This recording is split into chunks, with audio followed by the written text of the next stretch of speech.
It's first tonight. Calling to order the Municipality of Monroeville's regular council meeting for Tuesday, May 13th, 2025. It is approximately 7:20 p.m. If we'd all please rise for the Pledge of Allegiance, followed by a moment of silence. I pledge allegiance to the flag of the United States of America and to the republic for which it stands, one nation, under God, indivisible, with liberty and justice for all.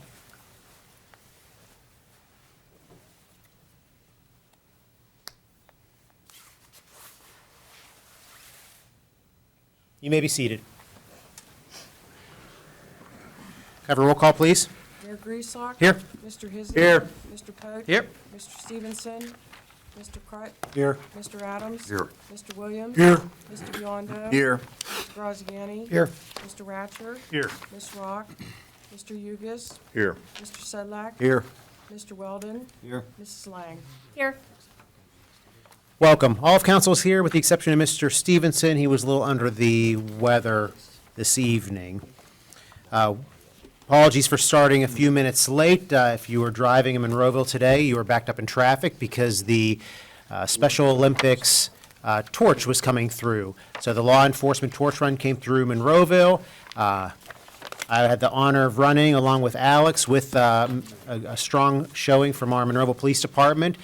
So we received the torch in Monroeville from the Penn Hills Department, and then we ran it to its end at the beginning of Murraysville, and then the torch will carry on tomorrow to Altoona, and then from Altoona to State College. So it's a wonderful event. So kudos to our police department here in Monroeville for all their involvement this afternoon, and ongoing our officer Pierre DeFelice, who does an unbelievable job as one of the representatives in helping organize these events for Special Olympics. And we're really proud of the work that he does and the work that the Monroeville Police Department does, not just today, but on a daily basis.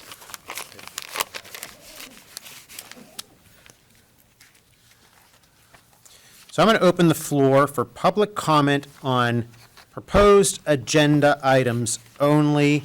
You will have 5 minutes for taxpayers and residents to comment on any of the on the items that are on the agenda. 5-minute time limit. There is another comment period for any municipal item at the end of tonight's meeting as well. But what I'm looking for now, if there's any comment on the proposed agenda.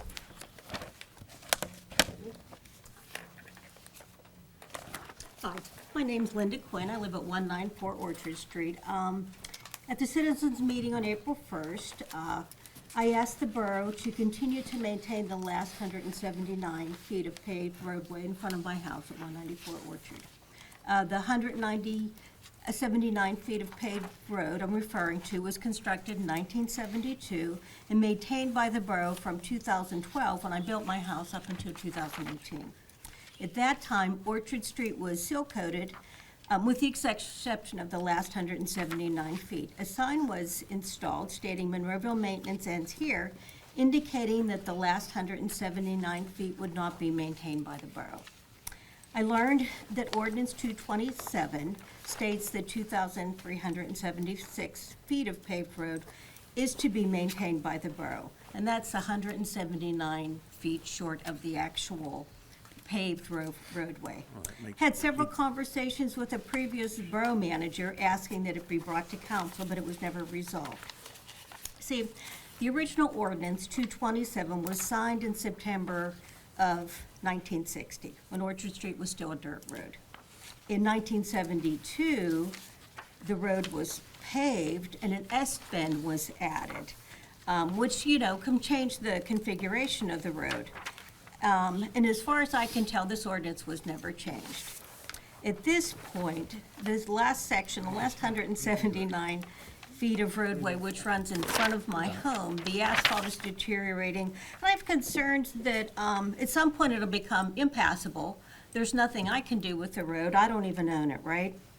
But after contacting Alex back in October, Jamie Story and Paul Hughes reviewed the situation.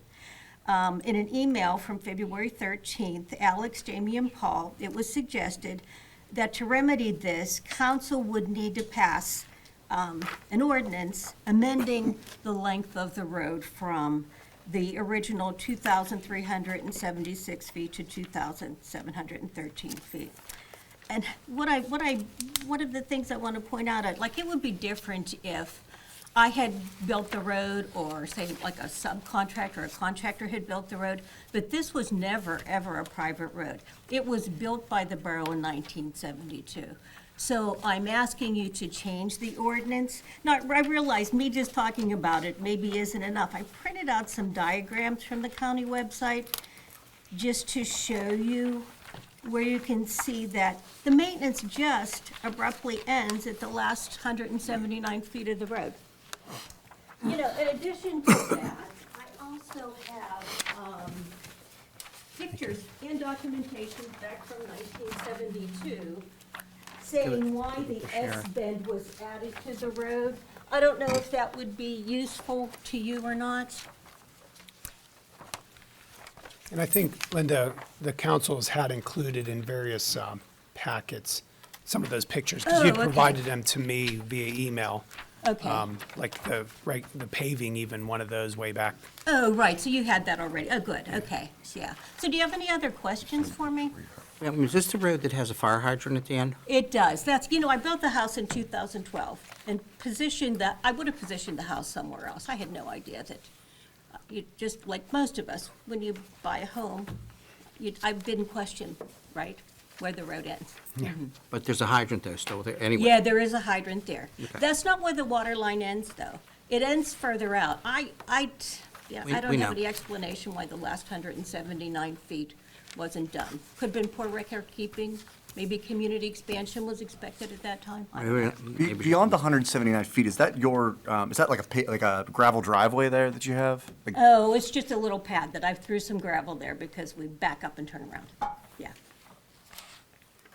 because I think like on the county website, it does show that it's a paper street that goes, I think, all the way straight up. It looks like it was supposed to be another street at one point in time. Exactly, Yeah. yes, And that's what makes me think maybe back in 1972, maybe they thought future expansion. See, I'm really familiar with the property. My great-grandparents had a farm there, my grandfather, and now I'm there. And do you own, how much do you own behind in the direction of that driveway, of the gravel Oh, driveway? you mean off to, like, if you were facing my house off to the left? Yes. There's probably at least another acre, Okay. yeah. Okay. Any Any other comments? questions? No, I'm good. Any Okay. other questions for me? Where the cars parked, that's your property? Yes. Well, actually, it probably is, might be, that was my daughter's car. She was visiting. It happened to be there and I didn't move it. You say you That's a have, paper road. you say you have another acre there? Past that, yeah. Past Oh, if that? you look on there, if you can see from the diagram, past where the home is, you can see it's like almost like a diamond-shaped Would you give lot. up enough property to put a cul-de-sac in there? Well, here is my thought on this, okay? So, doing that, what if, see, the property further out, right? At one time, the owner of that had intended on putting houses there, okay? Let's say we go ahead and do that and there's a cul-de-sac, then I guess you would have to take it out because if somebody else No, does that in the future. it would belong to the borough. If there were cul-de-sacs put in and you relinquished the property for that, it would be it. That would be forever. Okay, so you put a cul-de-sac in, right? That would be okay, and you would maintain that 179 feet along with the cul-de-sac. Right? Okay, Just sounds like a mistake. I mean, It from does. 70 to now. right, well, I mean, it was back in 1972 as well, right? Maybe record keeping wasn't what it is today. The trouble is, our ordinance requires a cul-de-sac, not a hammerhead or somebody's driveway turnaround in. And if we would take that over and decide to do that, I would think that we would need to put a cul-de-sac in, and if you'd relinquish enough property to do that, it would make a difference, Oh, okay, I cannot see me objecting to that, okay? yeah. Any other questions?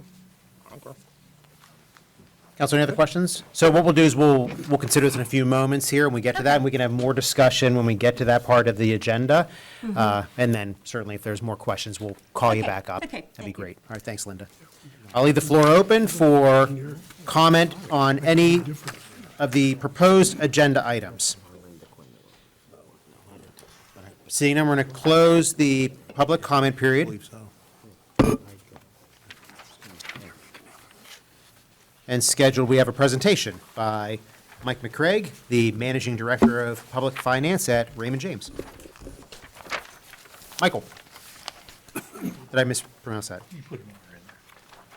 McKay. McCaig, yes, I thank you. apologize. No, not at all. I don't have my readers on. No, it happens all the time. Trust me.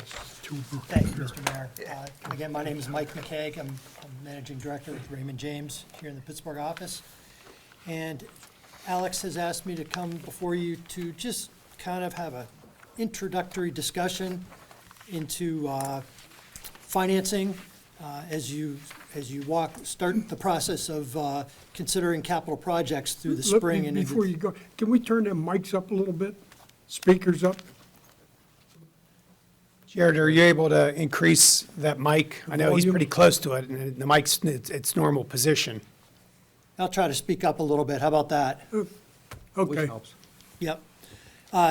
So we can, so as you start this process, you can have some of these concepts in your mind, and also to have the ability here this evening to ask any questions that you might have at this early juncture.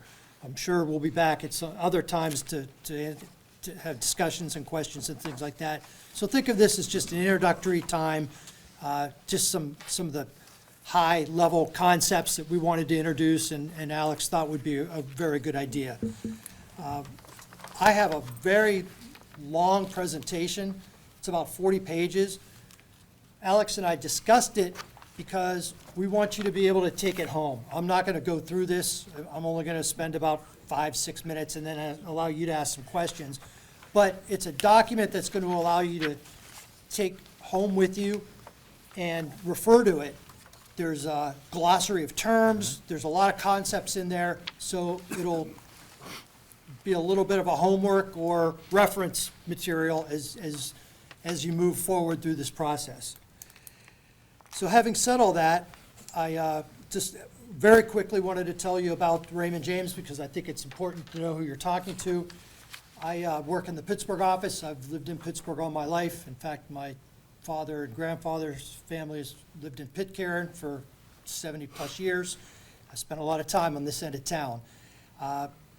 We have the largest public finance department in Pennsylvania, and all the individuals are there.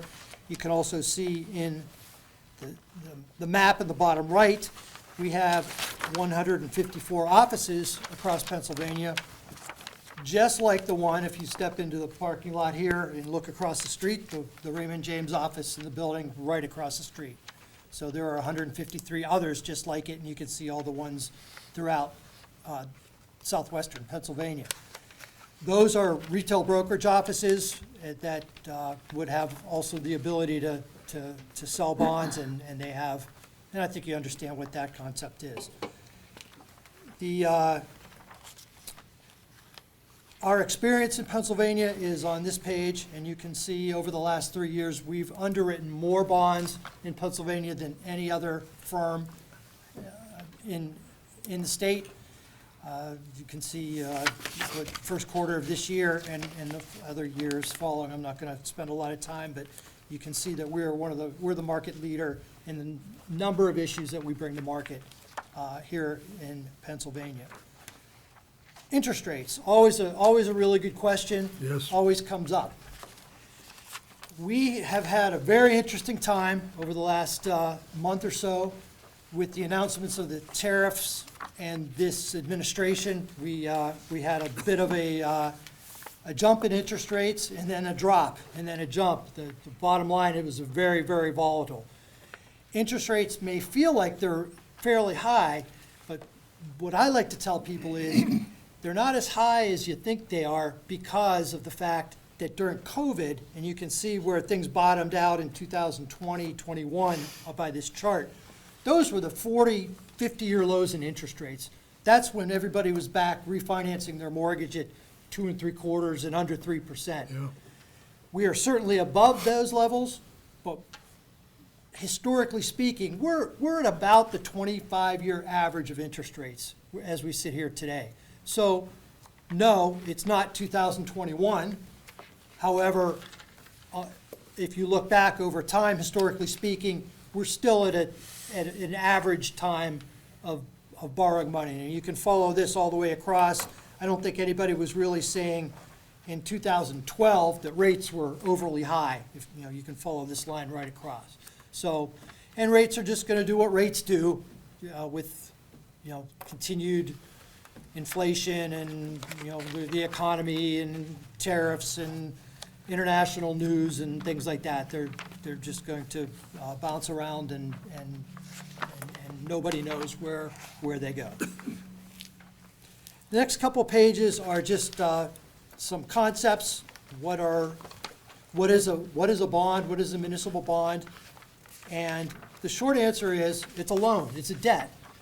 And I'm fond of saying that if you take out a bank loan, a bond issue, a lease, it's all the same. It gets you to the same place. It's just a different way of getting there, and there's reasons to do each one a little bit differently. For example, if you are doing a shorter term, in other words, you have something that can be financed within about 10 years or so, and it's a smaller amount, then you're probably going to want to talk to your local bank and do a bank loan. And that loan would be presumably a tax-exempt loan, and there'd be lesser cost of issuance, and that's a great way to go. If you're talking about a more substantial amount of money and/or a term that you want to have fixed rates on, say a 20-year fixed rate obligation, just as this municipality has done in the past, that's when you start to look at a bond issue. And there's a reason why there's a $4 trillion bond market in this country. Municipalities like Monroeville can issue debt. The difference between the bank loan and the bond issue is the banks own your debt, bondholders own your debt with a bond issue, excuse me. Debt is debt. The state looks at it the exact same way. It's really not any different. It counts toward your borrowing base. It's still all the same. It's just which one is the appropriate way to go. And if, you know, that would be something that we take a look at. But if things go, you know, and you want to have a longer term, that's why we're probably a little more focused on a bond issue than we are a bank note at this point in time. Types of municipal bonds, I'm not going to spend a lot of time with this, but I mean, Allegheny County Airport Authorities just did a bond issue a couple weeks ago. Water and sewer authorities, municipalities, school districts, universities, nonprofits, Turnpike Commission, everybody has access to issuing bonds that are tax exempt. And that's really the key. That's what a municipal bond is. The interest on these bonds, when you sell it, is exempt from income tax to the buyer. And again, if it's the bank doesn't have to pay interest on it. If you sell it to bondholders, the bondholders don't have to pay interest on it, which lowers your interest rate, your borrowing costs. And that's the advantage that the IRS tax code has given municipalities to borrow money. You get to borrow at a much lower interest rate. The way this municipality has borrowed in the past is highlighted at the bottom. You've done general obligation bonds. That is the pledge of your taxing power and full faith and credit. That's considered the highest level of credit by buyers. And as you can see the big red arrow, as you move down, that's the level of risk that gets added. So your bonds would be at the top of the heap, if you will, from a credit perspective. You'd be the least risky type of investment. The general obligation bond is what people are really looking for. I'm going to skip a couple of these pages. You could probably go to the one that has our credit rating. Yes, please. Thank you. Credit rating, I know that some of you have probably been through this process and some have not, but the credit rating is the whole basis by which the bonds are sold. In other words, what interest rate that you receive. So if you have a very good credit rating, just like if your home mortgage, you're gonna get a better interest rate.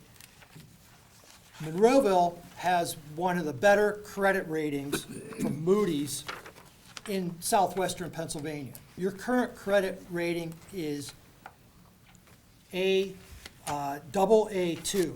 There's only 2 notches above that. Double A1, which is extremely rare in Pennsylvania, and then triple A. And some of you might recall the federal government lost its triple A 10 or 15 years ago. So there's really not that many places for Monroeville to go.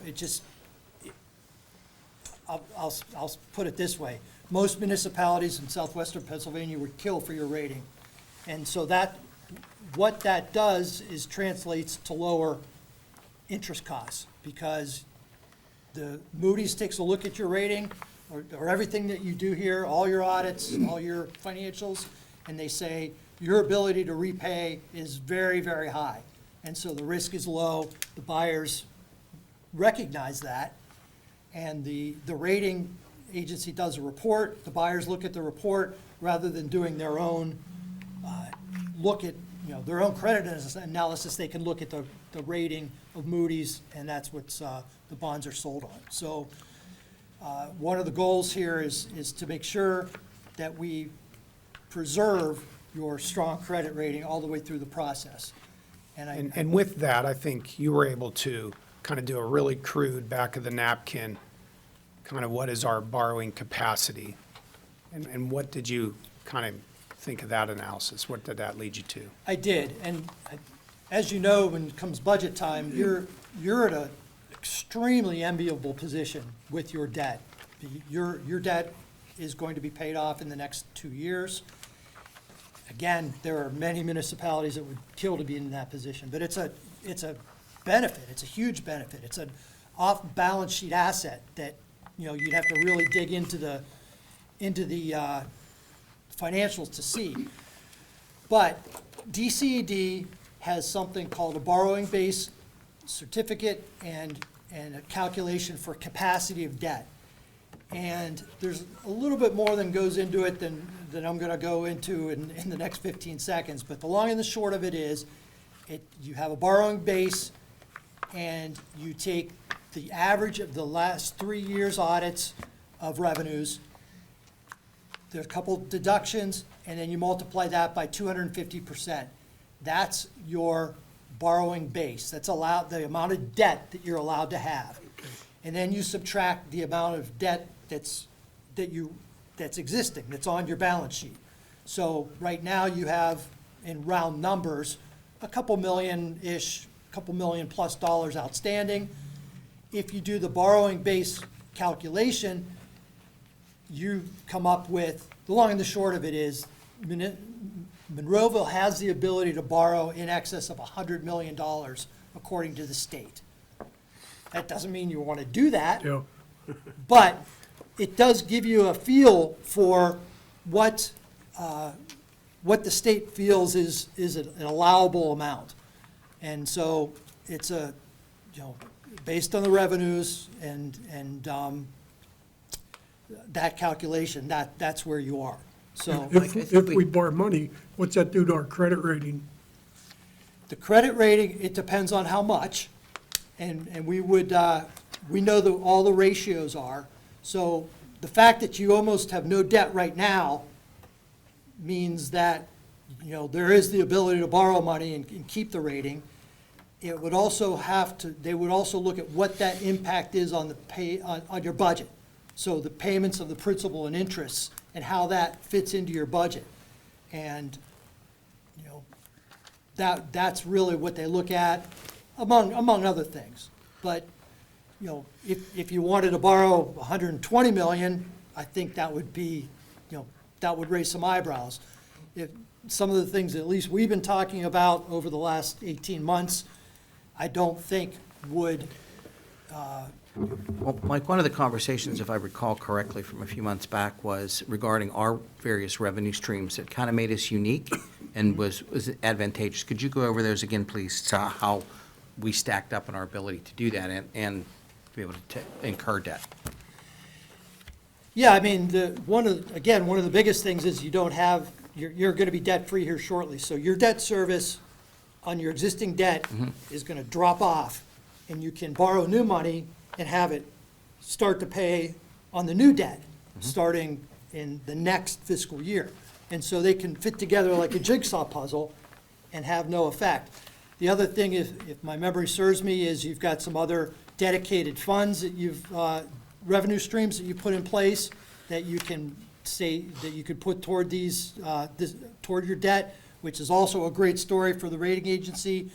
And then I believe that you've put some millage in place for in anticipation of this, which is a huge part of the story when you go to the rating agency. That's what their first question is. How are you going to pay for it? Part of the answer is threefold, the three things that I just said. So the answer is not, oh, we think we're going to do this. The answer is, we already did this. And that's why it's such a benefit. And irrespective of whether we were borrowing money from a bank through a bond, over 20 years, we're still going to pay a substantial amount in interest, to do that. And we look at that varying number. How do we vary what it is we think we're going to be stuck paying back? Well, when you borrow, you'll know what you're going to pay back, because it'll be, those payments will be down to the penny, exactly what they will be all the way through. So if it's a 20-year borrowing, those payments they'll be known when the rates are locked in, when you decide to lock everything in. So The expectation could be anywhere from a quarter through to half of whatever it is we want to borrow over the space of 20 years, depending on what it is we're doing, based upon how the market looks now. Is that the biggest varying factor? It's definitely a factor.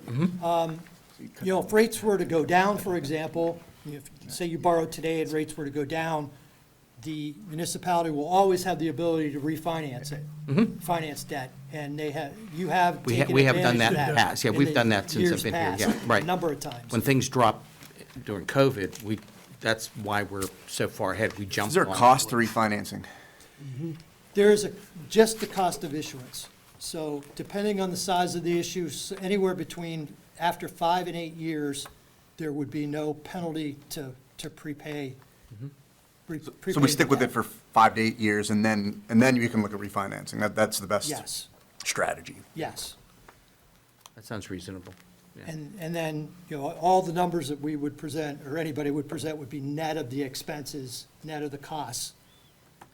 One of the analysis that we've started with Mike and Josie and MK and I is the debt you currently have is understanding the different refinancing of those, 2017, 2012, and then when the initial bond was done. Likely, that initial bond, if you will, the one that we're paying off in 2026, even included some past bond rolled into it. It's potentially how, we're trying to do that homework because, you wonder, in this building, which is 25 years old, built in the year 2000, what did the municipality do to build it? And it's possible they incurred bond debt, and we want to build some of that, structure so you understand. Because what we're talking about in the capital improvement program is replacing some facilities that are over 50 years old and have exceeded their life cycle for usefulness. And so what do we do going forward? It just so happens now that we're out of debt, almost, it's a good time to look at that next 25-year level. Next month, we'll have a discussion about the Public Works building, the June 3rd public meeting for the workshop meeting. I'll do a short presentation, and we'll have engineers, and Mr. Hugus and I will be able to answer questions related to that project. All of this with the July and then August timeframe, where you guys will be voting on a capital budget. We want to, in August, have you guys fully informed so that you're comfortable making that decision of what you want to do for a 5-year capital budget. Knowing this, that really the first year is the one you're really approving. The other 4 years are going to be approved each year as you get closer to them. So for example, the one that's passed in August, you really want to know what you're going to spend, and we'll have, as best as Josie and MK and I and our team can put together to the penny of what you'll be incurring next year. You know, that year 27, year 28 is a little fuzzier. But as we discussed, it's hard to do any of this if I don't know what you're doing on the Public Works building. So we wanted to have a brief introduction to the bonds tonight, give you guys a couple months to learn about bonds as much as you can, get as many ideas about what you want to do as you need to feel comfortable. Learn about the Public Works project next month, which includes rehabbing, rebuilding existing place, rebuilding around the existing place, or relocating to an entirely new location. Then give us direction. You know, what's your comfort level? Is it to do this, or is it to do that? Do you need more information? We'll provide that. Part of that information team will be Mr. McCaig. It will be Gateway Engineering. It will be D3 Architecture, Mike Moida. It will be myself, Mr. Hugus, and anyone else. We're going to spend a lot of time between now and whenever that August meeting is to inform you all. But you need to be able to ask the questions you want. So before Mike's done, is there any particular thing? I mean, you got a big handout. Your homework is, we'll have a quiz next month that you'll be required to pass to be able to vote in August. No, but seriously, any particular thoughts? Or while you have bond, I know sometimes you ask me questions, I don't have the answer because I don't do this for a living. Council, any questions? A lot to take in, a lot to discuss, and Mike, thank you so much for coming out and getting us started. No, thank you. Very, very much appreciate your time, appreciate the chance to address you this evening. The last thing I'll leave you with is, I have been elected official on 2 separate occasions. I've served in Peters Township, so I've sat in your chair. And I understand that this is not a decision that anybody's taking lightly. So I just wanted to share with you that I've been on both sides of this desk.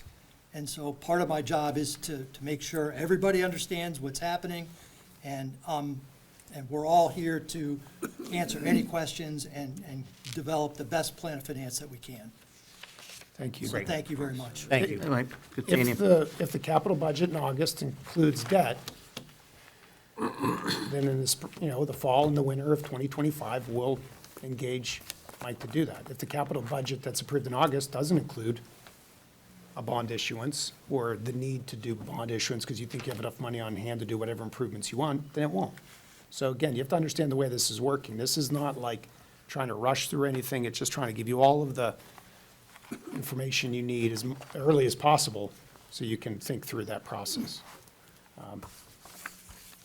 The August vote will be a big deal because it will tell all of us what you are thinking. And it may be you need a whole nother year to think what that next 25 years looks like. But you got to do something about the Public Works facility. It is an inadequate facility that has exceeded its lifespan. And whether that's Band-Aid repairs that get you 4 or 5 years out of it, or it's a comprehensive rehab that gets you another 15 years out of it, or it's a rebuild that gets you 25 years out of it, you can't dodge that. But the benefit of your situation is the decisions made in the past that got you into this building and so many other facilities, that debt's going to be gone next year. It's your turn to think how you'll move forward, and we just got to think it through and take our time to do that. So this handout is very valuable Yeah. for you. I do have a question for the gentleman. Next time you give us a presentation, could you number the pages? Sometimes it's hard to move along, you get lost. I get lost anyways, and if pages was numbered, it would be a lot easier for me. Another thing I'm looking at is a summary of potential financing plans, They're down in the corner. okay? Right before the glossary. What page was No, that? no page number, but it's right before the glossary of common terms. That's 26, Bob. There's a 26 it didn't copy out, though. There is a did? number. Yeah, I There's a number? had to get my Yeah. light on it, yeah, It's over here. Oh, in the corner. Very, very tiny. So large print as Anyway. well. We're going with Anyhow, large print. Yeah, it's- we'll- it don't matter. make it No, real, no, certainly no, make it real. That was probably our fault for copying it and so forth. Well, I didn't see it anyways, but anyhow. Bob, go on. getting- Yeah, go on. Getting back to it, to borrow $30 million, I think it's 25 years, we're to pay back 25 million, which is almost as much as a loan, but that's what, $1.2 million a year interest? Am I reading that right? Yes, so in this scenario, we are looking at a single bond issue for $30 million. You are correct on the left-hand side of this. At 4.79% interest? The current rate is roughly 4.79% Okay. for 25 years. Okay, You have, your current payments in fiscal year 25 and 26 are roughly $1,442,000 that's present? right now, yes. So that's what's in your budget. Okay, You would then be bringing it up to, your new budget amount would be going from, let's call it 1.4 million to 2.13 million, which is the total number on the net, two columns over. but that, $1 million, that would be paid off in 2 years, Yes. $1.4 million. And this is how I was describing it, fits together like a jigsaw puzzle. So when the existing debt gets paid off, the projected new debt Okay, picks up. but that new, that would be like 1.2 million, 1.3 million roughly? A It year? would be an additional, 0.7. about 800,000, let's call it. Yeah. Okay. 100,000. Okay, Yes. thank you. Then our And annual that's budget- 25 years, so our payment wouldn't be much more than it is right now. Right, Correct. yeah. Okay, thank you. Yeah. Yep, we'd just be adding time on. Yeah. Well, the reason I ask is because the public needs to know that we're not gonna put them in a sinkhole. You know, it's taxpayer money, and I don't wanna burden the taxpayers with an exorbitant of much like some other municipalities did, and it's just wrong for the taxpayer. Mike, I But- think that fits to the, not Mike, I think what Mike said, Bob, Yeah. sorry, I was looking at Mike, I got too many mics in front of me, sorry. But given the fact that we've just, the millage increase that we just added. Right. yeah, we're certainly okay. Yes. That's one of the, if I heard you correctly, then that's one of the attractive things that people have to allow us to make money. If we only have to increase what our normal debt service has been in the budget the last, so many years, by $800,000, Under that scenario. under that scenario, no big deal. Well, the taxpayers are going to see no difference in 2 years when our current debt's paid off and we pick up another debt. No, they shouldn't, no, not with that, on Okay. that one, no. Thank you, appreciate that. Yep, thank you. All right, council. Council, we have a lot to discuss and a lot to think about, and it'll all be done publicly, but hopefully we'll have direction by August. I have an executive session announcement that council conducted an executive session on Tuesday, May 6th, 2025, from 6 PM to approximately 7 PM for legal, personnel, and/or real estate matters. Council also conducted an executive session this evening from approximately 6:50 PM to 7:15 PM. Council legislative action, if any, will be taken at tonight's council meeting, Tuesday, May 13th.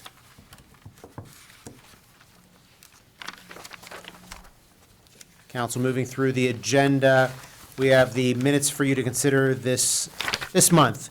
The regular council meeting of March 11th, 2025, the Citizens Night meeting of April 1st, 2025, the council work session of April 1st, 25, and the regular council meeting of April 8th, 2025. Is there a motion to? Make a motion to approve. Second. We have a motion and a second to approve. Any questions or comments about those minutes? Hearing none, motion and a second to approve. Roll call, please. Mr. Hizzy. Aye. Mr. Poach. Aye. Mr. Front. Aye. Mr. Adams. Aye. Mr. Williams. Aye. Mr. Beyond. Aye.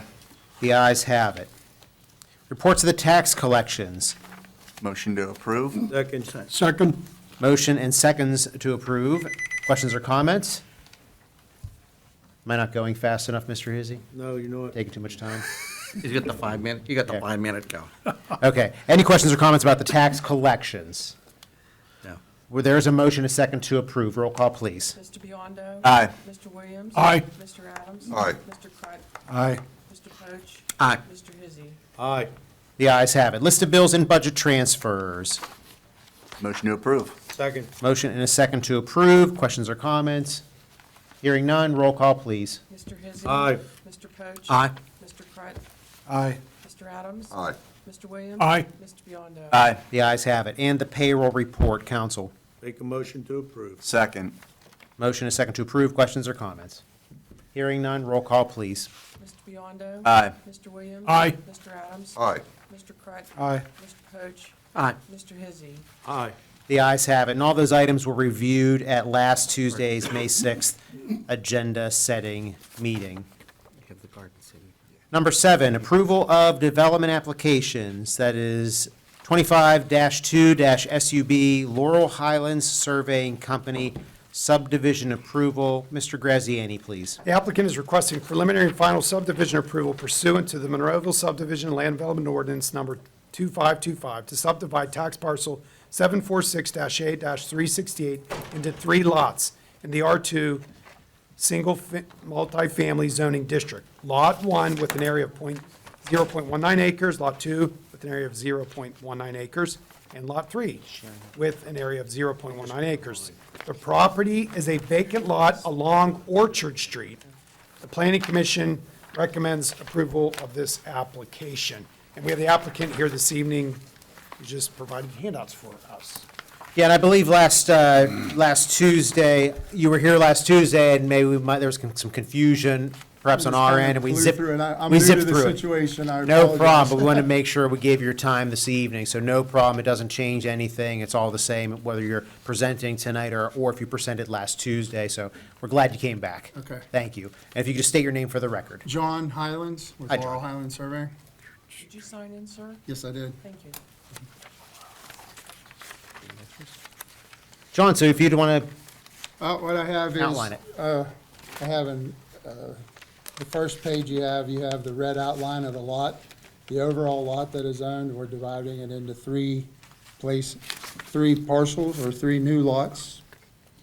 It's on Orchard Street, which the lady was up here earlier, right before the S-bend that she had mentioned. Pretty much, we meet all of your ordinances as far as the square footage of the lots and everything like that. The one thing that has been requested that my client does not want to do is build the sidewalk. There was a request. We have a requirement for sidewalks to be constructed. Okay, and then there was an ordinance that says I think it's 3.210 it is, that says that you could request a waiver for that. I submitted it last week with Paul and, or Mr. Weldon, and would request because there's not much population on that street, and all of the rest, if you go through the sheets that I have for you, the second one back, which is like a Google map, it's a little screwy, it has a yellow pin, says Ola Buddige, that's the client. All of the far off in the, like underneath where it says untitled map and the top of the map, it shows a bunch of communities all listed in the same area, same zoning area of R2. And there's not a sidewalk to be found on any of those streets. And they're more populated than Orchard Street it is itself. So I don't know that the sidewalks really blend into the existing area there at all. It's very, and it's lower populated than a lot of the other areas in the same zoning district that are listed, in R2, in your R2 zone. The other issue that we have with, on that street would be this map that I put some contours on it and I showed the lots that are gonna be broke up into the 3 lots. So it's lot 89, 90, 91, and 92 are now being combined and made into 3 different lots to make your square footage regulations. But if you look, there's 10-foot contours there, and it is a rather steep hillside. This is probably in my opinion anyway, one of the last areas along that street, that side of the street that could be developed.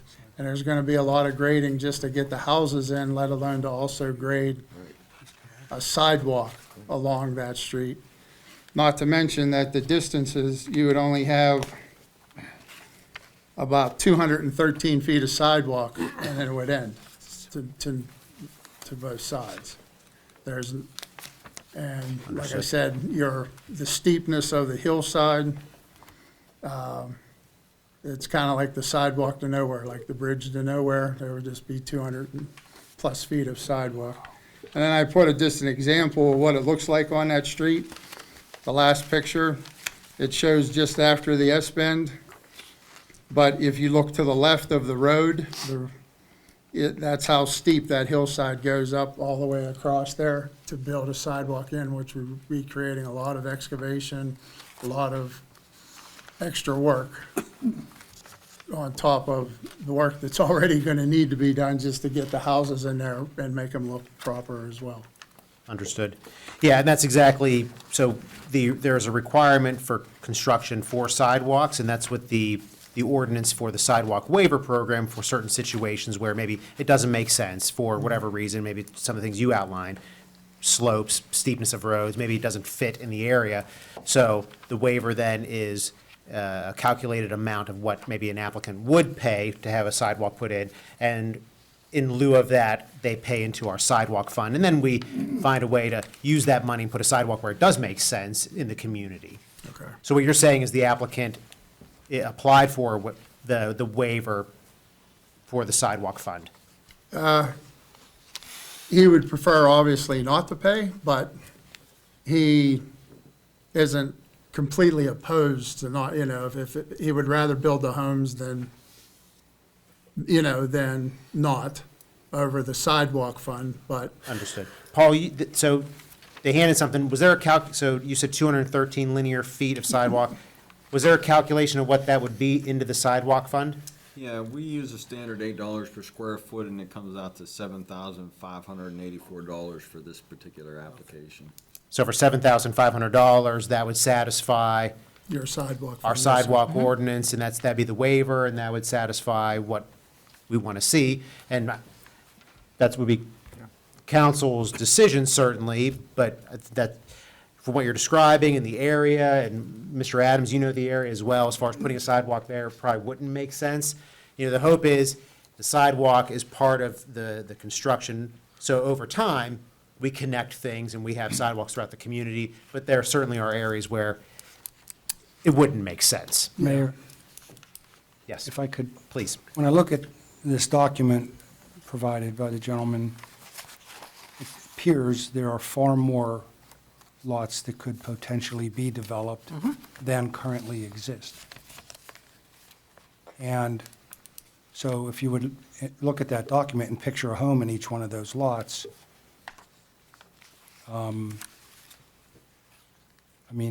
for planning for the future, isn't the idea to put the sidewalks in, then as everyone develops, they put sidewalks in, then we end up with a community with sidewalks, right?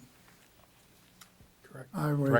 I would push back on that a little bit, just, once again, the terrain itself kind of dictates the difficulty in building the sidewalks along that street. And as you can also see, a lot of those streets and those lots are all paper streets. And that is where this lady back here lived, going down to where on the one map it says the Pitcairn Borough. That's that really steep hillside. I don't think there's any future development that'll really ever go on. If you've ever driven up Wall Street in Pitcairn, that's a really steep hill. I think he's referring to the lots that are on the left side of Orchard. Okay. Same thing. Once you get around the S-bend, I'm sorry, once you get around the S-bend, is that what you're Yes, discussing? they're all lots there right after. On Orchard and along Orange, that's a paper street I see, but does someone own that property, and could they want to develop all those lots and can make Orchard a real, extend Orchard, for example? I don't know, But and then if that would happen, each of those lots, each of those developments would be required to put sidewalks in or get the waiver. right, but But you see, my point is we should look at this globally or as. a whole. Absolutely. Yeah. But also too, if it would never happen, that's one scenario. If it would never happen, then we have sidewalks to nowhere.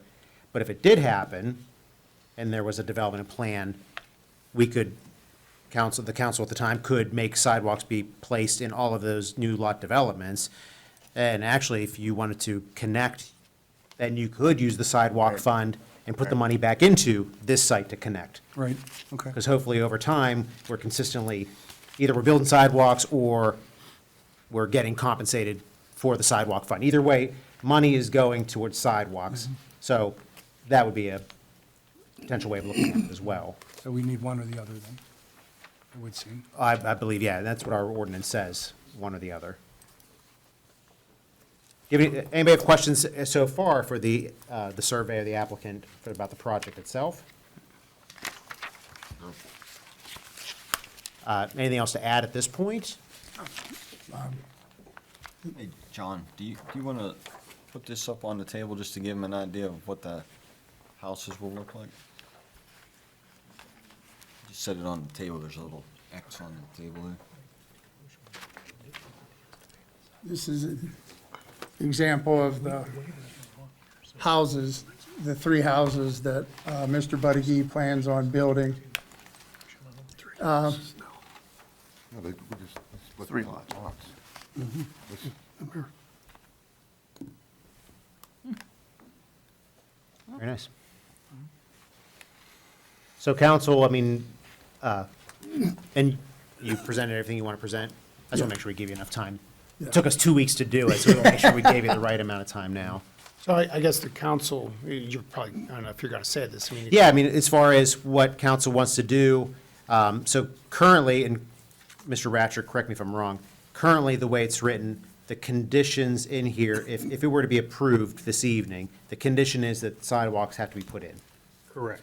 And based on the waiver, the applicant could choose either to install the sidewalks or to pay into the sidewalk fund, based on the numbers that Mr. Wilton presented. So if somebody were to make a motion that said include a waiver granting fee to pay for sidewalks in lieu of building the sidewalk, somebody could make that motion. Yes. Now, does the applicant have to be here, or? Well, he's We're We're talking speaking tonight. for the I'm saying you can make the motion tonight, but clarifying your motion, I move that this be approved with the condition that a waiver be granted to not build the sidewalk and a fee in lieu of building the sidewalk per the community development director's recommendation or square Per the footage. ordinance. Yeah, per ordinance.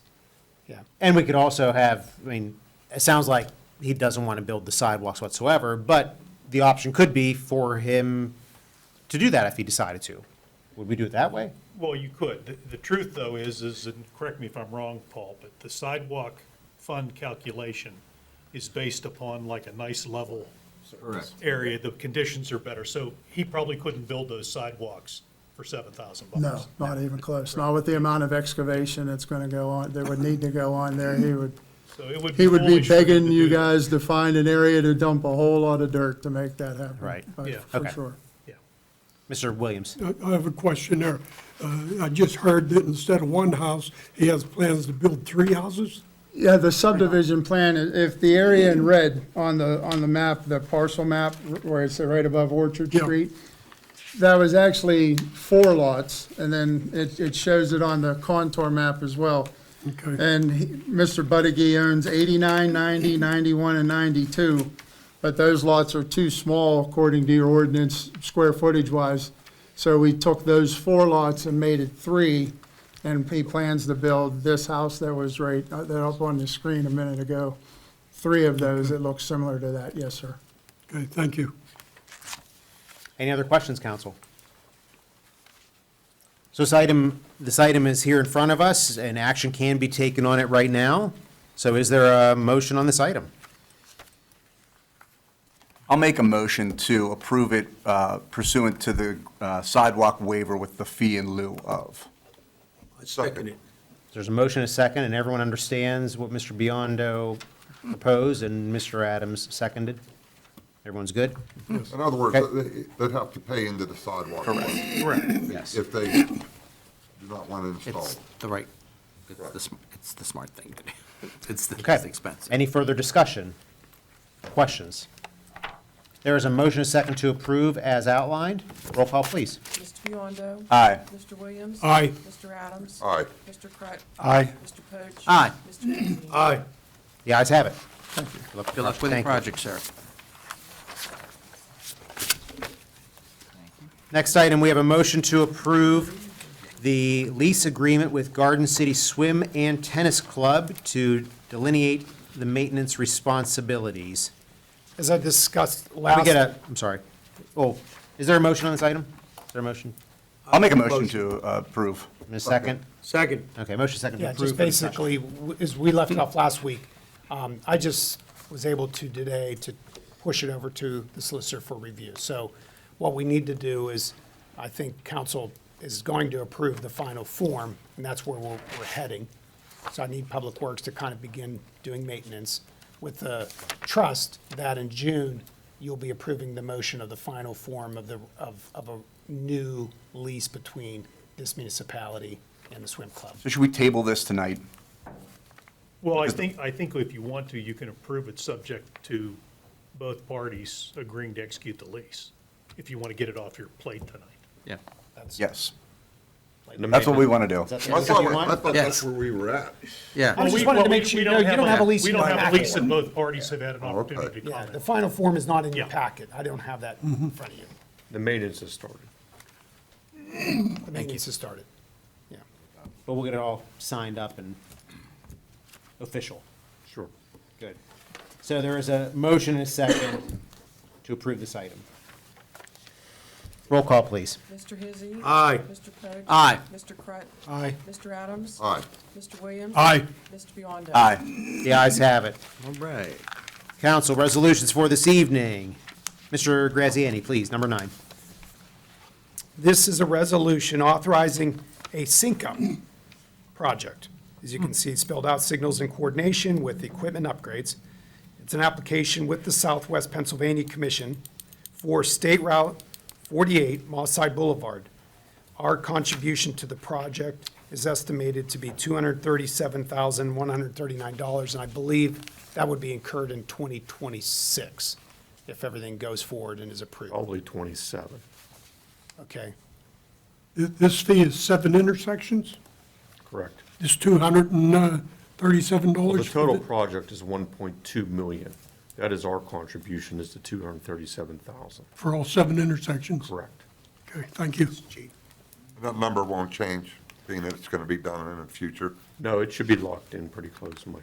Can we delineate that even before we, just a little bit exactly what we get for that? I'm pretty sure I recall, but.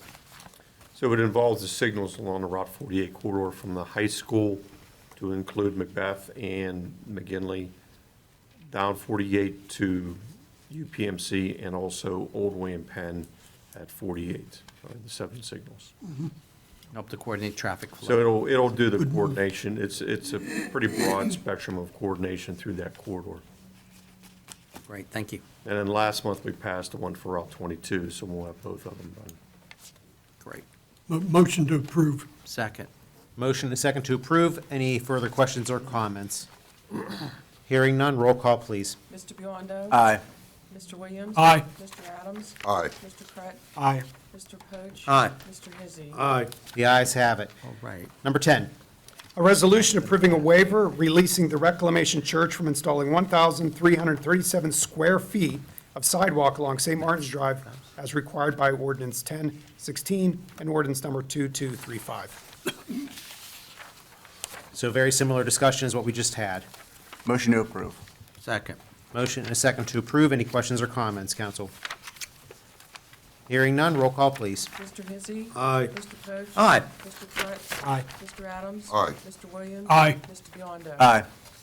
The ayes have it. You guys. Next item. Okay, thank you.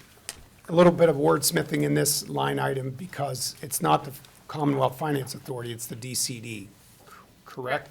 We, oh, I see. Dara did correct it on the resolution. So the resolution is correct. So what I will read is a little different than what the agenda says. It's a resolution authorizing the filing of a Greenways, Trails, and Recreation Program grant in the amount of $250,000 from the Pennsylvania Department of Community and Economic Development to be used to supplement the Valley Park Bridge project. The estimated total project cost is currently $1,096,158.73. And the original DCNR grant award was $243,500. So we need your permission to apply for this grant. Motion to approve? Second. There's a motion second to approve. Questions or comments? Yeah, a lot of questions in the motion, too. Go 'cause ahead. This has been ongoing since 2018, too. So how far are we into the development project with this to add with what we've already applied for? So- And what's so going to be we've our spent- contribution? Around, I think I could be off, $30,000 to $50,000 to engineer, to work with every party, to get all the permits. We're ready to go to complete final design and bid it. So I could get the project bid in July. Okay. Okay, so we've done a lot of work. We worked to find and locate a high-pressure sanitary sewer line operated by the FTMSA, the Franklin Township Municipal Authority, and we had to do modifications to the design and then get those approved by the DEP because of the floodway impact, flood zone. So the original project was contemplated to be about a $500,000 project, and we were going to match the $250,000 roughly from the DCNR with $250,000 from the Bel Air pool sales. Now, if you recall, that was about a $990,000 sale. It has earned interest through the Pliget account where it's deposited, so we're up over $1.1 million. So we could match this project with the existing grant. I see this as a last-ditch effort to really save the viability of this project. In my opinion, if we don't get this grant, I would recommend pursuing, taking the grant that we have from the DCNR with begging and pleading to retrofit what we can or improve what we can at Saunders Station. The challenge at Saunders Station is we have a sanitary sewer line that is available approximately where the porta-john is now at the parking area. If you're headed into Monroeville, it would be on your left where the improved parking area is. However, the water line stops at Abers Creek, and we need to get the water line extended from Abers Creek down to Saunders Station. I don't know what the cost of that is, but that's something we need to find the viability. If that's viable, I recommend we ask the DCNR to improve the Saunders Station facility, and here's why. You have a facility currently in Murraysville and one further down by the BY Park near Trafford, and Saunders Station, of course, is in between. The Valley Park is a couple thousand feet circuitously from the Saunders Station. And the idea of building a bridge there to connect into Murraysville when the trail then comes into Monroeville, a couple thousand feet from Valley Park, doesn't make the most sense. At this cost, it certainly doesn't, in my opinion, make the most sense. So what I would recommend if we don't get this grant, to pursue improving Saunders Station with additional parking, bathroom, comfort station that, is seasonally appropriate, right? Because sometimes in winter it might be not used, but for the most part, it won't be a porta-john anymore. And then tie into the Bel Air easement, where there's a walking area that when we sold it to the Turnpike, we preserved the right to have a walking easement that gets us to Heritage Park. The Heritage Park is bound by Saunders Station Road and Abers Creek, and it goes all the way along Saunders Station Road a good bit where potentially. To McGinley Road. Yeah, potentially we tie into trail networks that can be at McGinley Road. So there's a lot of moving parts in that explanation, but this project, from when we contemplated, has escalated doubled, quite frankly. And if I were to start over, I wouldn't see it as the valuable project to go. If you have a stop in Murraysville and a stop at BY Park, and this is in midway between, we have a park stop, and it's on our property, and we own both sides of the land at Saunders Station, I would recommend just try to beg the DCNR to move that $250,000 over to that project and work it. Is it worth having that conversation with them beforehand? Well, here's the deal. Yes and no. The reason we fast-tracked the GITR, we like to do acronyms in government, so I wanted to be good about that. The Greenways Trail Recreation Program grant the deadline was this month. And I kind of saw this as excuse the the comment as a Hail Mary, if you will, for this, of saving the Valley Bridge. But to be honest with you, if council isn't married to the Valley Bridge and feels it can accomplish the goal of improving access for Monroevillians to the Westmoreland Heritage Trail, which will become part of the Great Allegheny Passage eventually, then I would say, put your eggs in the basket of Saunders Station. With the caveat, I don't know what a water line costs from Abers Creek down here. And there may be benefit to the municipal authority to have an interconnect of a water line, potentially another one, now that we buy water in bulk from the municipal authority of Westmoreland County Municipal Authority, it may be okay to have another interconnect down there that we could have. But I don't know that. I'm not a water line utility Yeah, person. because what you're describing, I mean, it's a possibility. Obviously, the bridge itself, forget the bathrooms, forget the parking, but just the bridge itself is quite expensive. Yes. And if what you're describing at the current Saunders Station parking lot, maybe that, we could get even more at that site. You wouldn't be building a bridge, you would just be We could get a improving the much site. larger parking lot, maybe more amenities, or it's the restroom and more, so ultimately, it's parking and access are the main things that Correct. they're always looking for. And then what's Monroeville's part of that? So currently, we have, since I came on council, we've been talking about this particular grant. Correct. Okay. So, which we've not dipped into or provided matching funds or anything to. We've been spending money to design and get through permitting, Design. which has been very challenging. Right. It has been.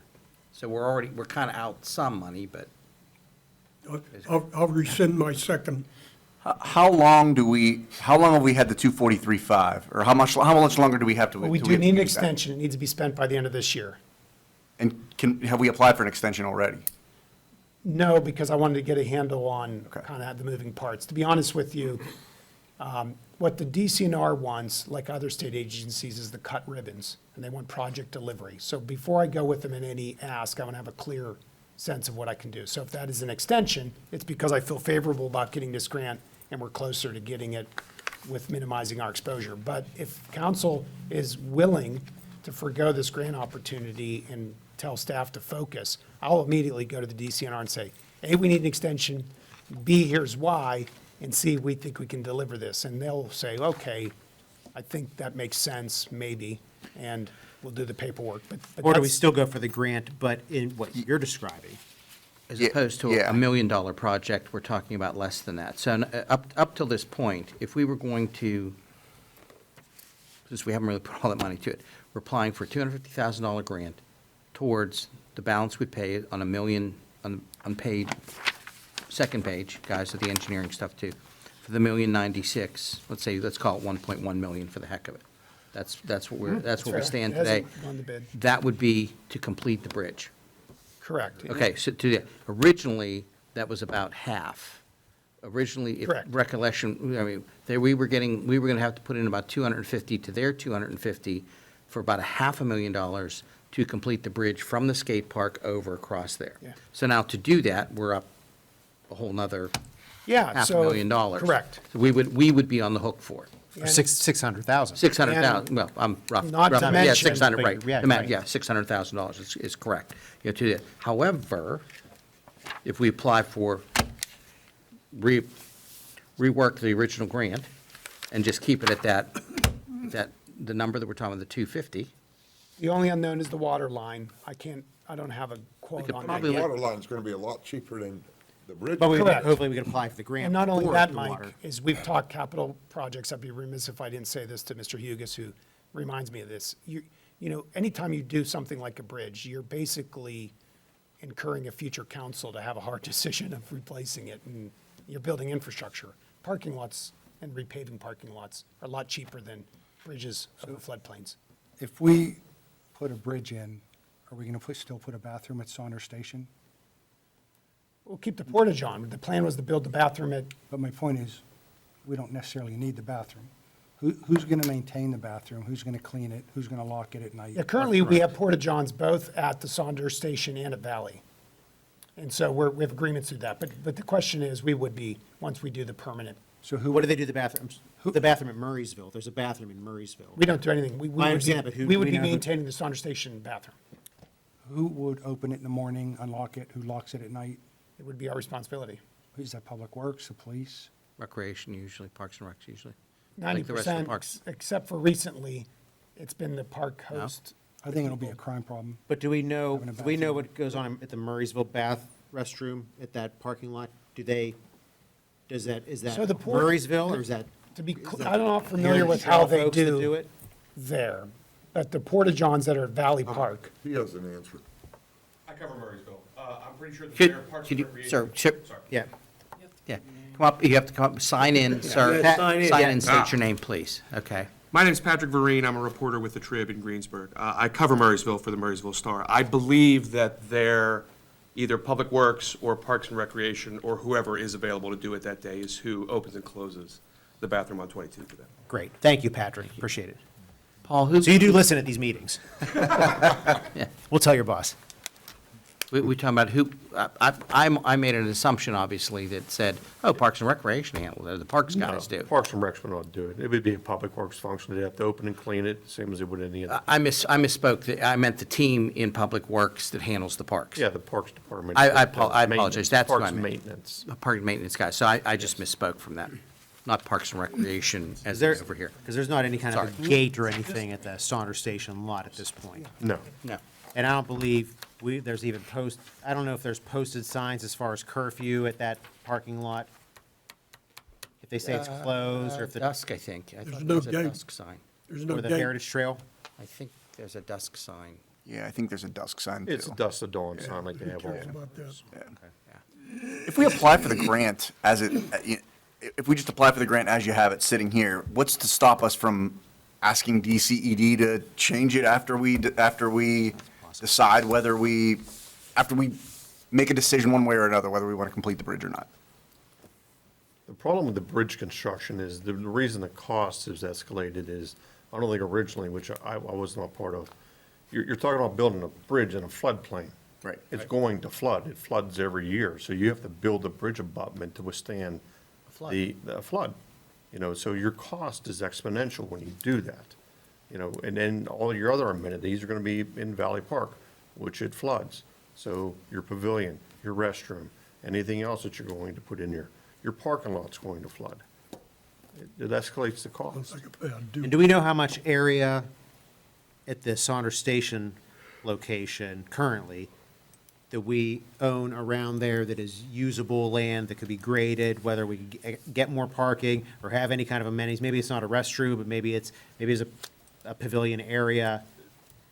The existing parking lot went through the process of being filled to bring it out of the floodplain. So when one does happen, it does not flood the parking lot. You'd have to do a similar process. You mean the one on the right going down the hill? Yes, sir. And what is the status of the one on the left that is, It's just an existing parking lot, but it's within the floodplain. but it could be raised also? That's correct. But that's You'd have to gonna go be through an something- approval process. But that's something maybe we could do with what we're describing here. We on that side. yes, we own both Maybe that sides. side could be raised up and that could be enlarged. It's the unimproved. Yeah, we own both sides Overflow the whole way parking. to the creek, including under not the tunnel, but including the railroad tunnel that exists going eastbound on the park. We own the whole up to the bridge. Because ultimately, to get the main focus of the bridge was to have more parking, more access to the trail. Right. So we could perhaps satisfy having more parking just down the road more. And I think one of the things too, that at the time we approved this, the turnpike wasn't clear on what they were doing with their configuration, which that may change things too with the way I'm not sure how the tunnel is gonna look of Abers Yeah, Creek Road. I've seen two of those, Nick, when we handed this off between us, that took us from Saunders Station Road eastbound towards the railroad tunnel. That was gonna go away the last time I saw it from the turnpike. We'd essentially have to make a right, proceed it through the swampy area down towards where the creek comes out again, somehow there's a cross, I was never clear how there was another tunnel or access, cross what would be the turnpike above it, and go back around to the other side where Abers Creek is, and borders the water authority, the water source, and that side, and then the trail would come back up to the existing bridge that's there right now that goes across Abers Creek near the water pollution control folks for Franklin to do. So, I mean, I think at the time, a configuration of having the Valley Bridge kind of made a little sense if we were going around Robin Hood's barn. But it sounds like now the costs of building the bridge from 2018 have doubled. I mean, it's run off the reservation here, and we've got to make sure that it's, it took us forever to get DEP and the Corps engineers to get that information to us, too. So, if we're talking about the same amount, we are still going to be out funds, though. We're out, I don't know the number, Paul, but we're out the engineering costs that we put through into this already for the DEP approval and who else, Corps of Engineers? Well, the Army Corps of Engineers and the DEP have to issue a joint permit. Oh, yeah. That was a lot of cost to do Yeah, that study. I mean, But this is, that's not part, that money you're describing, that's not part of the 1.96? That I couldn't tell you. I don't know. I'm already guessing, spent it, I could be though. wrong, I'm guessing that's on top of the 1.96. That we already spent that money on planning or whatever. To get it done is probably the 1.96. yeah, I mean, we could add that as a contribution to a grant usually, but up until this point, that's out of our pocket. Correct. Correct, okay, so we've spent a substantial amount of money to do that. We would have to spend a little bit more, but I would probably, and Alex, this is a good question, check what we've already done. See, So I know we in the we have a state, I doubt it. $243,000 grant. We've spent $58,000 to date. and that's out of our pocket, so to speak. Well, That's out of the grant. it's grant related, so if you can imagine, the match in our portions, equaling nearly 500,000, we've already incurred 58,000. 55,000 of that was Streamline Engineering. They were the company who started from the beginning with the Westmoreland Heritage Trail and people in our community to get this started. Recently, I asked Gateway Engineering to update cost estimates based on other comparables of current, and that's how we got that number, and you have the report in your hand. That is $3,800, Gateway Engineering's efforts to date, for a total of $58,380.90. We're darn near doubling what we would have anticipated to get what we were asking for. Yeah, but so this is to apply for the grant, right? This motion that we're number 11 on our agenda, this resolution is to apply for the grant, right? I guess what my question is, and what I'm asking is, if we don't know what if we don't know what we want to do quite yet, why don't we apply for the grant as it sits on the resolution, as a resolution right now? And then if we want to pivot, we just go to DCN. You're already contemplating going to DCNR, right, to potentially ask that we use this at the Saunders Station facility, right? So why don't we just apply for the grant as is, and then if we don't get it, we can ask to use it at the Saunders Station. If we do get it and we decide we want to use it at Saunders Station, can we make a pivot at that point in time and ask DCNR to use that this isn't feasible because it's in a floodplain, and we want to move our funds over to the Saunders Station facilities. Our contribution's gotten out of control, what we anticipated. I guess it depends on how. Yeah, I would how I would DCNR recommend, to be honest with you, if, I didn't realize how amenable you were to that idea. I was told that a number of you were very married to the Valley Bridge, Park Bridge. If that's not the case, don't do this grant. Let us focus on working with our DCNR partners after I get a number on the water line to see what we can do to improve there. Pull them in and maybe come up with a more modest plan, because we have to figure out what that improvement is, and let's focus there. I don't think it's, because it's a bit convoluted to send something to the state with an idea that I'm probably going to withdraw it no matter what. That's my thought. So I would say don't do anything on this grant. Let's just pursue that, knowing that the reason we did get it in front of you or fast-tracked it, because I thought there was a lot of support for the Valley Park Bridge. There doesn't seem to be any, knowing what you know now. If we can satisfy Right. the same amount of parking, but is there value in applying for the greenways? Let me answer it trails, this way, by recreation asking program? MK, are you 95% done in doing this? For the Valley Bridge? For this grant application, are you 95% done? If you're 50%, I don't want any more of your time spent on it. Are you 95% done? I would say 70%. I'm waiting on I did not reach out to some of the people like Mark Hosick's office or our neighboring municipalities for support letters. I was waiting to hear till after the meeting. But one thing to pull back in that we mentioned, so we talked about the easement that we have access to from the Bel Air Pool property that comes up into Heritage Park, which is really part of our active transportation plan, out of our joint comprehensive plan from 2016.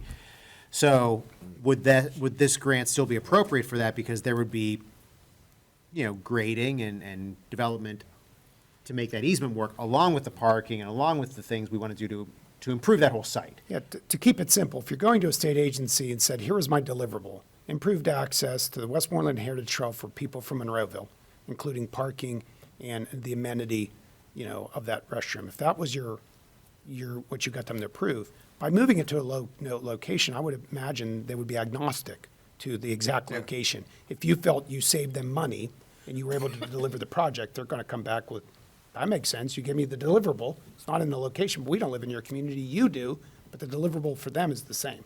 Improved access to the Westmoreland Heritage Trail. The Westmoreland Heritage Trail is probably one of the most popular recreation amenities in this community. And if that area is done right with the easement into Heritage Park through the 70 acres to get to McGinley, then that brings us up to Forbes Hospital property, the next tier Connect property, the former Westinghouse, and they have plans there long-term for development and housing.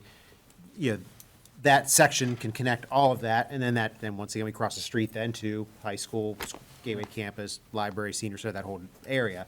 So it starts connecting the dots here on connectivity. I think it's safe to say that when we had strong support to do the bridge in Valley Park, we had no idea this cost was going to double. Correct. So, I mean, that's really what's going on. So let's go get her done. So What we have now to move it. we have no bathrooms in any parks. Why do we need a bathroom at this parking lot? We have bathrooms in parks. Yeah, we The bathrooms in other parks. Oh, that's right, we do. That's right. Yeah, Is, that's Paul, is there a sewer line there that we can tie into, or is there only a force main down there that, No, there's a sanitary, gravity sanitary. there is a sewer. gravity center? The missing link is the water line. But there was water formerly at the pool site, Correct, you just have to extend it from Saunders Station, but I would, Neighbors Creek, Saunders Station, Neighbors Creek. but I would assume that could be part of the project. Or, Yeah, all of that, just like you would for private development, if you're extending utilities to service your site, yes, it would be project cost. Do we have like a ballpark on that? I mean, I guess I'm concerned that we're missing out on a grant that we could, I mean, I get it. It's a lot of money. I understand that, but if we're talking about, I guess my issue is I don't know what the cost for a water line for the length we're talking. but can we still apply for this extra money? Yes. What you're saying, but maybe we do ask for it under the Different auspices, right? under the explanation of, Yeah. hey, the bridge is getting out of control. But it's still, the other thing we're proposing is going to be very expensive as well. Or maybe we do it as a lesser amount. I mean, I guess that's another potential compromise there. I don't think we ought to be putting good money on top of bad money. Right. But I don't know how quickly these things can turn around. Like, I don't know how we get calculations on what it costs to raise up that area, to grade it, to make a parking lot in that area. I'm looking at Mr. Hughes, of course, as far as getting a ballpark number and figures on those things, because, your team might do a calculation. I don't know what you would tell us. It could be up high, it could I mean, be, we could have a preliminary by next meeting, but that doesn't help you tonight. So, do we agree we don't want to do the bridge? And Alex, you're saying that instead of applying for this grant and trying to switch horses after they approve it, that we should, if we don't want to do the bridge, modify a grant request currently? is there a timeline on this grant? This is due by the end of the month. The one that's before you tonight, the application is due by the end of May. Yeah, and if I could just interject, Please. Mr. Mayor. If you are uncertain of the project, and like in my grant writing experience, we could always decide to do both. And when I say that, we could say, this could be like a phase 2 of a regionalized approach to connecting the Heritage Trail. Because we do have a comprehensive plan that talks about a comprehensive approach. So if we say, we want to go in for this grant, and we're going to use it for the Heritage Trail Regional Connection Project, which includes portions of our work at Valley Bridge, but will also include a phase 2 here at Saunders Station, then, you know, if Gateway or if Mr. Hugus is able to get us a very rough estimate, we can use that rough estimate in the grant. We won't have to have that right up front. And that could be an answer to your dilemma as well. So, okay, perfect. But you're suggesting that that's with applying for the bridge? Yes, or no, like, so if you just wanted to do like a phase two, like, let's forget about the bridge, like, let's say we want to scale the bridge back to whatever we can do with the 400,000, or if Alex wants to talk to the higher powers at the state, DCNR, we could just make this particular grant about Saunders Station. If that's a project that we want to pursue anyway, separate from the Heritage Trail, you might as well go in for that preliminary money, because it'll take care of designs, it'll take care of maybe some preliminary stuff that Gateway or Mr. Hugus might be able to lay out for us. Can we change the resolution to say the ground, a resolution authorizing the filing of a Greenways, the GTRP grant up to the amount of, what do we have to put in an exact dollar figure on it? I guess what she's saying is apply for the 250,000, which is the maximum of the grant program allowable by the state. And then with the grant application being improvements straight up to Saunders Station or even the valley, either way, we're close to finalizing the wording so we could do that.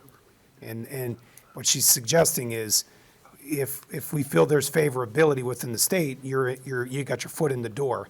However, if you miss this timeline, you won't get another crack at this particular program, for at least another year. Yeah, we don't want to miss the timeline, but also Let's too. put in for it then. But I also don't, but I just want to make sure that we're not going to, like, we're not asking them for the bridge, and then now we turn around and tell them we're not doing the Right. bridge, and then we Right.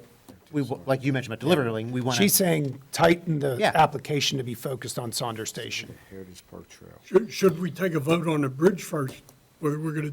Well, I think for that or that'd be, not? I think that's kind of what we'd be I think what we want to do. stating by. We want to apply for the grant, right? That's Yeah. that's the thing. I think we don't want to miss the that. grant application deadline. Right. And I don't think this says necessarily the bridge. This just says, or does it? Well, It it says would be, supplement Well, the Bridge Valley project. Park Bridge Yeah, it does project say. is the project, it's not necessarily. Not the bridge itself. yeah. True. Valley Park Bridge, the Valley Well, Park. the project is the Bridge parking. contract. I mean, I've done some grants, and I would change that just to heritage. Yeah, the You Westmoreland can Heritage have the Trail. Heritage Trail, Yeah. just change it to the Heritage Trail project. Yeah. And then you could throw it on the Saunders Station part of it. But leave it that general, and then MK can tighten it up for the Saunders Station Yeah, and and like. apply for it. Great. And then, yeah, as you mentioned, okay, that we already have the documentation for the joint comprehensive plan, the active transportation plan, that already has this outlined in that there. tie into It's actually already outlined in there, so that is always, they always like to see that, of course. Yeah, and the only thing I would just defer to Mr. Hugus perhaps on whether he thinks that either he or Gateway might be able to get us just a rough estimate on parking situations. Last we left it was Mr. Strom was going to talk to Mr. Story over at the Municipal Authority and to get some idea, because only until we know what kind of line he has and what reducers or other kinds of issues. Because the grant itself is not, it's just a few pages of writing, so it would not take us long to reroute that. I mean, there's a current pit there at Saunders Station and Avers Creek that used to feed the pool. And I think we used. Yeah, that's where we're coming There's off. an inch and a quarter line. And you're that looking fed at the about pool. 5, like, And if you're only looking to feed a restroom, I mean, you may get away with a 1-inch line. Yeah. Or maybe not a restroom, as one of the things that Mr. Krupp brought Coming up. off a 12-inch main that comes from the water tank off of York Lane, you have all kind of pressure. But there's a A lot of pit there, pressure. Joe, right? Yeah, that we could use the pit probably from the pool. Okay. So I believe there was a motion. Did you have something to add, Mr. Ratcher? I was just going to say, if you want to make a motion to approve the resolution as amended, based on, MK's tightening it up. I'll make that motion. I So second. moved and second. Okay. Correct? Yep. Any other further questions or comments about that? Everyone's clear about what we're asking Alex and MK to do and look into, and staff? Perfect. So, roll call, please. Mr. Hizzy. Aye. Mr. Poach. Aye. Mr. Crut. Aye. Mr. Adams. Aye. Mr. Williams. Aye. Mr. Biondo. Aye. The ayes have it. Great work. Ordinances. We're waiting on the 3 this evening. bridge for- Mr. Ratner, please. First one is an ordinance of the Municipality of Monroeville, Allegheny County, Pennsylvania, amending ordinance number 227 to extend the recognized length of the public portion of Orchard Lane from 2,534 feet to 2,713 feet. Motion to approve. Second. There is a motion and a second to approve. Questions or Question, questions, comments? Question. Mr. Williams, please. the lady that owns this property said she would donate She's there, her Bob. property to put a cul-de-sac in, is that correct? Yes, that's correct. Okay, and could you show us exactly where your property is on here? Yes, sure. Is it here, Bob? I know this is your property, but you say you own this property, an acre here? Yeah, let me take a look at it. So, the one that I gave you that I can- Yeah, this is the other guys. Do that on TV, and you can mark it, okay? Set that on the TV and show us. Where the X is, made in the middle of the, in the middle section there? Yeah, where that X is, if you put it down. Okay, here is Orchard Street. So it is the area you can see in red here? No, that's No, the no, no, wrong that's not, one. it. Wait a minute, I'm going further up. No, you're the That's other the wrong. very, Other that's way. the other, Oh, here I see it, exhibit. I'm sorry, I'm No, sorry. don't turn, Okay, don't, ma'am, yes. don't turn the map, put it back where we have, yeah. there we Okay, go. here is the Come area and right push here. it. Bring it towards you just a little bit. Keep going. Keep going. A little bit more. Now look up on the Perfect, screen. right. Okay, very good. Here's the area right here. That's your property. Yeah, well, it goes further down, it goes down to here. Yes, yes. But the area that you were questioning is, here's my home, and the cul-de-sac that you were mentioning, this is my driveway, would be right in this area right there. Paul, would there be enough property there to put a cul-de-sac in? Well, I would think so, because it extends, I can't say for sure, but it looks like that's the largest part of my Well, property, maybe lot an of- acre or more. A lot of fill would have to be. Well, so here's the thing. So there is a motion and a second to approve this. And Mr. Ratcher, if you could, Yes, I'm there's a motion second to approve this, and Mr. Williams is bringing up a potential cul-de-sac. The owner of the property is amenable to a potential cul-de-sac, but that doesn't, by us approving this, doesn't say that's going to happen. Okay. Just the possibility that it could happen if it was feasible, or if council wanted to move forward on making a cul-de-sac, but it would at least have the potential to do so. Yes, so I think you need to amend the existing motion, you need another motion to amend the existing motion, to add a condition that property will be donated by the property owner for the potential placement of a cul-de-sac. Bob? Yes. Yes, You good with that? I'm good with that. That'd be another, Make- so that's another, Make a motion to I'm amend good it. with that, yes. Okay. Everybody's happy. so that's, Mr. Adams made the motion, I believe, initially. Yeah, Yes. you want to amend The it to amending his include that, motion. Mike? Yes. To amend it. Yes, let's do the amendment. Okay. And then there was a second from Included somebody, I cul-de-sac. believe. Yes. Is there a second on that amended? Yes, me. There is, thank you. Okay. Does everyone understand what we're doing here? So vote on the amendment and then vote on the ordinance Okay, as amended. okay. Motion to vote on the amendment to the ordinance. Thank you, Mr. Poach. Second. Motion is second. Roll call, please. Mr. Hizzy, Aye. Mr. Poach. Aye. Mr. Crut, Aye. Mr. Adams. Aye. Mr. Williams. Aye. Mr. Biondo. Aye. Ayes have it. And now I'm looking for a motion on the, Ordinance as amended. I make a motion on the orders as amended.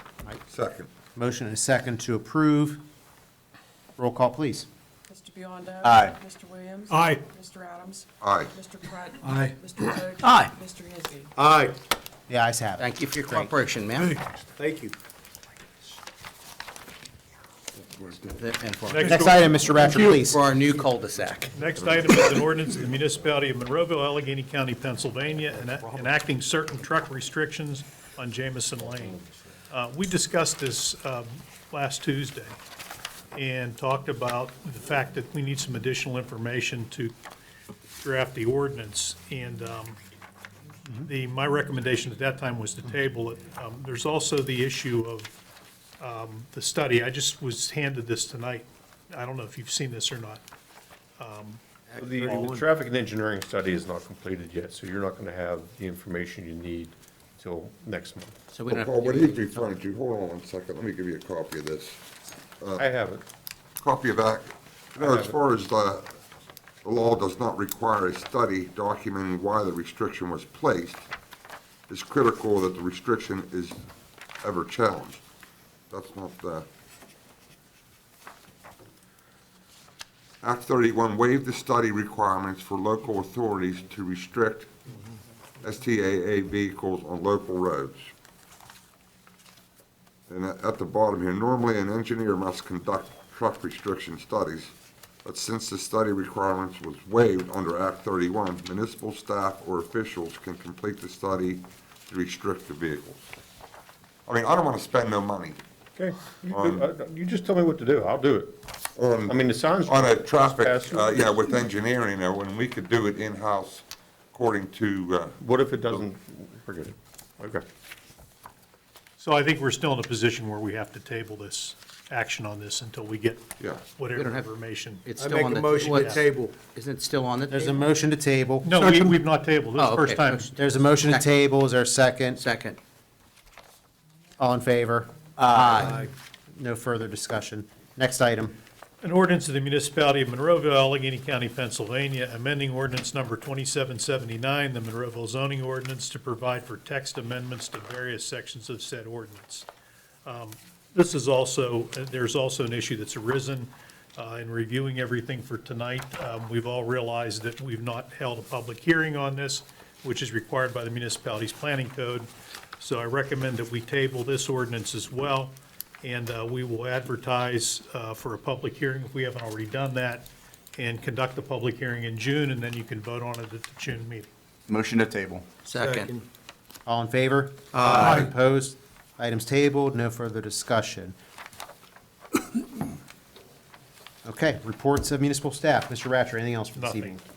Thank you. Mr. Graziani? Our report is in your packet, just a couple dates. Memorial Day is coming up here on the 26th. We also have Community Day on June 7th. Last week proclamations were read recognizing the work of Public Works and the police in our community. Each year nationally, there are National Public Works Week and a National Police Week. And just, make sure you say thank you to the people who serve to keep us safe and protected every day. Thank you, Mr. Graziani. MK, Yes, sir. anything else? Thank you. Paul, anything from Public Works? Nothing. Okay, once again, great job with the team cleaning up after the storm. I think they're still cleaning up, actually, and there's a lot of work to do, but Appreciate fantastic, that. fantastic That's job. all. Thank you. And Ms. Rock, not here. But I do, Even though. Just noticed. I just noticed. Because, I do have something to talk about, though, she's not here, unfortunately. But the municipality, we were notified that we qualify for the GFOA. GFOA is the Government Finance Officers Association. So the annual comprehensive financial report for the fiscal year ending in 2023, which is typical, it's usually a year behind, qualifies for the GFOA Certificate of Achievement for Excellence in Financial Reporting. The Certificate of Achievement is the highest form of recognition in governmental accounting and financial reporting, and its attainment represents a significant accomplishment by government and its management. So when a Certificate of Achievement is awarded to a government, an award of financial reporting achievement, which is an AFRA, is also presented to the individuals or department designated by the government as being primarily responsible for its having earned their certificate. And that, of course, is Josie Rock and her department, of course. And she doesn't like the limelight, that's why she didn't come this evening. But it's definitely worth noting, and great job by her and her department. So I'm going to open the floor. We have one more comment period here. If there's anyone from the public who would like to address council on any municipal item. Nope. Seeing none, we're going to close that comment period. and move to our reports of council members and the mayor. We're gonna shake it up a little bit here. Mr. Biondo always has to follow either Mr. Williams or Appreciate that, thank you. There you go. Change seats. So Mike, you're in trouble. So, first of all, congratulations, Josie and the finance team. It's a great accomplishment. Also, coming up, we have Election Day on May 20th. Everybody get out there and vote. If you have a mail-in ballot, you can actually drop those off at, well, they have to be in by, they have to be received by the Elections Division on May 20th at 8 o'clock.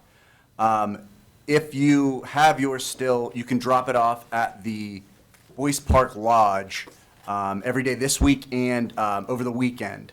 I'm not sure about Monday. I'd have to look up Monday. You may be able to do it on Monday as well. If you fill it out, you can take it there as well. And that's all I have. Thank you, Mr. Biondo. You're easy to follow. I am easy. Let's hear about the post office. The post office is always a pet peeve, and Mr. Graziano has sent some letters to congressmen and some other people, and there's no resolve at the post office yet. My next step will probably be calling Channel 4, Channel 11, and get them to do a story on him. But that manager over there has just dug his heels in, and he won't put them snorkel boxes back. But it's such a hardship on anybody with a handicap or the elderly that he should relinquish his attitude and put them secure boxes back out there that only got a 1/4-inch slot, and that'd be hard to fish something out of there. But anyhow, that's all I have about the post office. The other thing is, we got 4 of our volunteer firemen sitting in the audience here, and they don't just fight fires. We just had a 200-year storm on April the 29th, and these guys went out and they supplied generators for people, especially for people that needed electric to run different apparatus. They went out and delivered food for people that couldn't get out. Just whatever the situation was, they was out there to help. So they just don't fight fires. These guys are an important part of our community. They do a great work, and without them, Monroeville would be in big trouble. So what I'm telling you, they need our support, and in donations, whatever we people, Monroeville residents, can do, they would deeply appreciate it. If it's $5, $10, $50, whatever you can afford to do, because without them, we'd be in big trouble. So it'd be a great help to them and municipal as a whole. If you don't know to send your donations, send it to the municipal building, and we'll make sure it gets to the appropriate firehouse. So again, thanks for your service, guys. We appreciate you greatly, and just what we can do for you, we want to do for you. That's all I have. Thank you. Thank you, Mr. Williams, and I'll echo that as well. Thanks, guys. Thanks, guys. I agree with Bob. And thanks to Josie and her staff for her accomplishments. That's it for tonight. Thank you. Mr. Crett? Nothing. That wasn't too bad. Thank you. Mr. Poach? Looking forward to Happy Memorial Day to everyone, too. Come on to the parade. Yeah, come on to the parade. And well done, Josie and the team. Again, that's multiple years in a row, too, so keeps us out of trouble. Thank you, Joe. Was that multiple years? Multiple years, oh, yeah. Mr. Hizzy, anything this evening? Just say happy birthday to my wife. She turns 29 again, so Fantastic. go ahead, guys. Oh, you're Gotta gonna get on. survive, you're gonna survive that? Yes, I am. Okay. Happy birthday, Debbie. Great. That's 29 in a lot of months. It's my cousin, be careful. And I just want to mention, we did have cleanup day since our last meeting, and just want to thank all of the participants that came out, all of our sponsors. Even though it rained, we had a great turnout, and we were driving around, people were out in the rain even. We had a great turnout for the picnic, gave it a lot of great prizes. Mr. Sedlak always does an incredible job. Joe, great job year after year. And thank you to all the other staff that was involved. Public Works was involved, Parks and Recreation was involved, all the volunteers. So we definitely appreciate it. It's a great event, and you're already starting to plan next year's already, correct? Already, yep. Great. All right, well, kudos to you, and thank you to everyone. And with that, I would like to seek a motion to adjourn. So moved. Second.